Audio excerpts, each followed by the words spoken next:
Hello everyone, welcome to my channel. This is J और आज मैं आपके लिए लाया हूँ एक नया unboxing video of Realme Buds Wireless 3।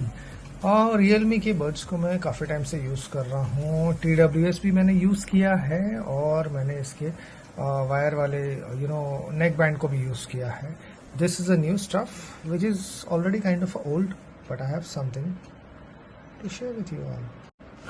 ये आज ही आया है मेरे पास 2024 में और आप देख सकते हैं यहाँ पे उसके कुछ स्पेसिफिकेशंस दिए हुए हैं, warranty, MRP and all those things. और ये जो इसके कोर फीचर्स हैं 13.6 mm डायनेमिक ड्राइवर बस, एक्टिव ANC, ये सारी चीज़ों को हम कायदे से देखेंगे। बट एक बहुत इंपॉर्टेंट चीज़ है गाइस जो आपको ध्यान रखना है फ्रेंड्स, कि इसकी जो सील है वो आप प्लीज़ चेक करिएगा। राइट, ये आप देख सकते हैं, ये मेरे पास पेटी पैक आया है और आप देख सकते हैं, इसको आप कायदे से देखिएगा, ये ब्रोकन नहीं होनी चाहिए। Right, let me unbox and show it. So finally with this cutter I am doing to do this, yes.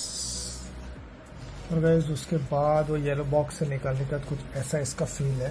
Last वाला मेरा जो था वो ब्लैक ही था, बट उसके जो वायर्स थे वो येलो थे। इस टाइम मैंने ये because it is a bird's 3 तो या आप देख सकते हैं दिस इज़ फुल ब्लैक और इस तरह का कुछ लुक है।